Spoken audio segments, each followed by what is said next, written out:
Então fala galerinha otaku, aqui é o Zezinho Silva voltando nesse canal, trazendo análise do episódio 72, que o episódio está show de bola galera. Eu acertei muitas coisas que eu falei no outro vídeo, errei também muitas coisas. Quem diria que esse episódio seria cheio de surpresas, hein galera? Mas vamos lá, antes de começar a análise vamos rodar a vinheta.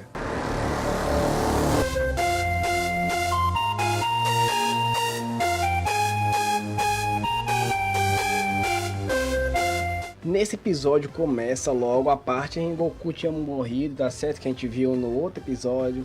Aí chega lá o Piccolo, o Goten, o Gohan, e o Gohan diz que realmente ele está morto. O Piccolo tenta fazer lá aquela, sei lá como é o nome daquela técnica, é como se fosse aquele choquezinho que tem lá do carrinho de parada, que faz aquele que carregar. Aí mesmo assim ele não reviveu, aí pra surpresa de todo mundo, aquela energia que ele lançou pra cima, que o Goku lançou antes de morrer, foi o que fez ele acordar. Aí depois que ele acorda, ele se depara lá com o Piccolo, com o Goten, com o Gohan.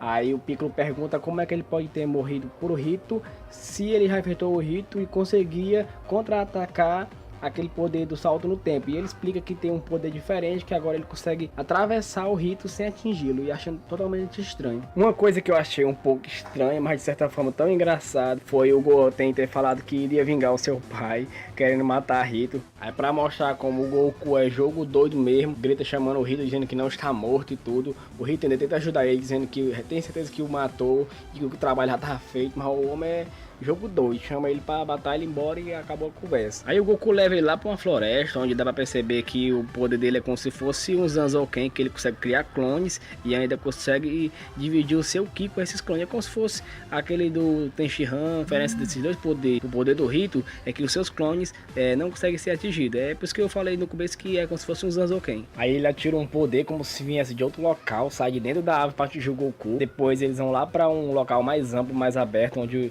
a gente consegue realmente ver como é que é esse poder do Rito, que ele consegue lançar poder entre outras dimensões. Uma coisa que ficou muito marcante nesse episódio também é que pela primeira vez conseguimos ver que Goku estava com medo, onde seu corpo conseguia sentir o medo, conseguia ficar tremendo, que até o Rito falou que aquilo não era ansiedade, e sim que ele estava com medo. E logo o Goku, que é aquele personagem que sempre não tem medo de nada, sempre vai enfrentando com o máximo de orgulho, quando o adversário é forte, ele fica mais alegre ainda, e pela primeira vez conseguimos ver que uma vez na vida ele conseguiu ficar com medo do seu adversário. Aí depois começa a chegar os primeiros convidados, que chega a Vados e o Champa, que ele começa a perguntar por que o Goku não consegue acertá-lo, para poder saber sobre a sua técnica. E a Vados explica que é praticamente aquilo que eu expliquei sobre o Kamui do anime Naruto, que ele consegue ir para outra dimensão, esperar lá, e depois quando é preciso ele aparece de novo. A pessoa vai atingi-lo e ele vai para outra dimensão. Depois ele se materializa de novo e consegue atacar o inimigo. É mais ou menos isso. Goku fica lá tentando,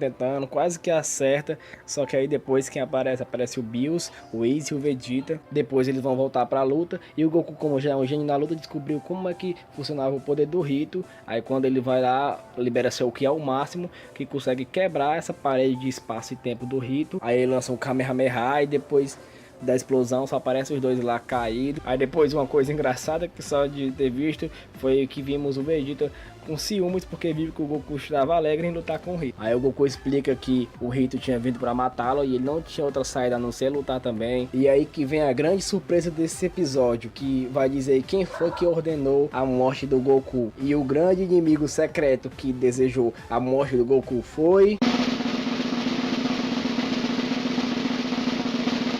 o Goku mesmo que ordenou a sua morte. E isso é uma surpresa, nós que pensávamos que fosse vir uma nova saga, um novo inimigo, mas não. Apenas o Goku fez isso para poder lutar a sério contra o Rito, e o Rito também lutando a sério contra ele. Aí o episódio termina, o Rito indo embora, chegando a Tite, o Gohan, e o Goten e o Piccolo. Então é isso galerinha, esse foi a análise do episódio 72. Se você gostou, não esquece de deixar o seu like, se inscreve no meu canal se você não for inscrito. Não esquece de ver o meu vídeo anterior, onde eu fiz a análise do episódio 71, também tá show de bola. E é isso, então, galera. Minhas redes sociais vão estar na descrição do vídeo.